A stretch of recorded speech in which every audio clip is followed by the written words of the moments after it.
didn't care about the rules, good on the weekends. Oh. You guys, do we know what this means? There's another haul. Okay, there we go.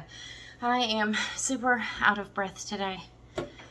I'm suffering from COVID. So, I tested positive again this morning. So, I've tested positive again this morning. This is the second test I've taken since Wednesday, and it's still testing positive. And I can't, like, y'all, I'm dying. I am dying out of breath. I cannot figure out why I cannot get it to, I just feel like I can't keep my energy. And I can't speak without trying to die. So if I'm super breathy, you're tired of hearing me breathe, I understand. But I'm an old lady and I'm suffering right now. You guys are here for a book haul. You don't want to hear about COVID. I don't even want to hear about COVID no more. Let's just be real.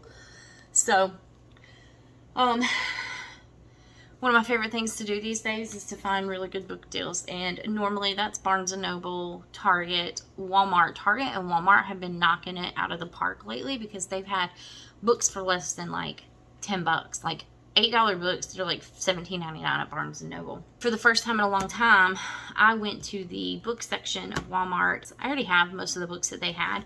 But I grabbed this. This was $7. It was 1,000 Boy Kisses.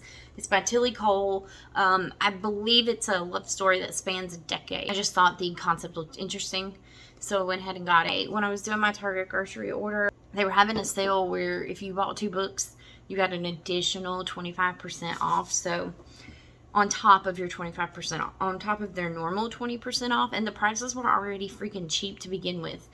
While I was doing my Target order, I went ahead and got Saving 6 because I picked this up at Barnes & Noble, which is Keeping 13. This is the Boys of Toman series, and I am excited to jump into this series. I don't know if it's going to be in April that I do this series, or if it's going to be maybe May I'll work on this series. But I do want to do a vlog on the Boys of Toman. I've heard really great things about this series, so I have Binding 13. It's just never hit my TBR yet, and I thought, why not? I'm a series girl, and if I can read all of the series together, then I will. And I believe there's another 6, and then there's 7 is coming out. So then while I was looking on Target, I went ahead and got Grace Riley's First Down, a tutoring the star quarterback in exchange for a few fake dates. Won't lead to anything more, right? So this is about a girl who doesn't date athletes, and this is about a football player who transfers to university, and I guess she tutors him or something. Anyway, I digress. So What Happens After Midnight is one I also picked up by K.L. Walther. This kind of looks like it's kind of a mystery / romance, maybe. I'm not real sure. I just thought it looked super interesting and a little bit different than what I've been reading. And I'm always looking for something that might be a palate cleanser. I'm not really into heavy mysteries. The game is almost afoot. Will you join my band of fools? And it says Lily Hopper has 2 more weeks until she's officially finished with boarding school, with graduation quickly approaching. Lily is worried that she somehow missed out on the fun of being in high school. So when she receives a mysterious note inviting her to join the anonymous senior class jester in executing the end-of-the-year prank, Lily sees her chance to put her goody two-shoes reputation behind her. When she realizes the jester is none other than Taggart Sewell, her ex-boyfriend, she's already in too deep to back out. And it goes on from there. Okay, so also at Target, I went ahead and picked up, because these ended up being $7.39 a piece or something like that, was the Good Girl Complex and the Summer Girl. These are Elle Kennedy's Avalon series. I really, really wanted to get into this after I finished the Off-Campus Briar U and Graham Effect stories. But then I also went to Barnes & Noble and picked up Bad Girl Reputation. So now I have all 3 of them. I think this is all of them. Oh, don't quote me on that. But let me tell you real quick what they're about. This is about Cassie and Tate. Cassie's coming back to town for the summer after her college year. And it looks like her and the town, like golden retriever type, has a fling, and it turns out to be more. So that's the trope in that one. The Good Girl Complex looks like it's about Mackenzie and Cooper. So Mackenzie is the people pleaser and Cooper is the bad boy in town. And we do love a good bad boy story. So then Bad Girl Reputation is about Genevieve and Evan. It looks like they are exes. And that is that. I also at Barnes & Noble went ahead and picked up the first in the Briar U book, which is The Chase. And The Chase is about Summer, who is Dean's sister, and Fitzy, Colin Fitzgerald from the Off-Campus series. I really love that I can follow this whole universe like this. This is probably my favorite thing about series like this, is I can be immersed and follow through with all these characters that I fell in love with. I feel like sometimes we only get like 3 or 4 series in a book. I really love that Elle Kennedy will expand her universe, especially the off-campus universe, because I found it really, really well done. Next, I picked up Only When It's Us by Chloe Leese. I really thought, I've been thinking really hard about starting this series, and I know I don't need to, but I really do love a good series. And I wanted to read it. And this is the Bergman series. This one looks like it's about Willa and Ryder. This is an enemies to lover new adult romance that tackles the vulnerability of love with humor and heart. And then while I was there, I randomly walked by the YA table and I came across Some Girls Do by Jennifer Dugan. I thought this looked really cute. This is a diverse read. It's a queer read. So Morgan and Ruby. Morgan is a track athlete. Ruby she's like a mechanic. She likes tinkering on her 1970 Ford Torino. You guys, that is a beautiful car. It's a beautiful classic car. So they're drawn to each other, and when they're together, Ruby begins to envision a future for herself that she never thought possible. But while Morgan, out and proud and determined to have a fresh start, doesn't want to have to keep their budding relationship a secret, Ruby has never told anyone about the feelings she's denied herself for so long. And this is about their journey. And this, it looks like Jennifer Dugan has also written Hot Dog Girl, which I've seen so many people talk about. Hopefully it's good.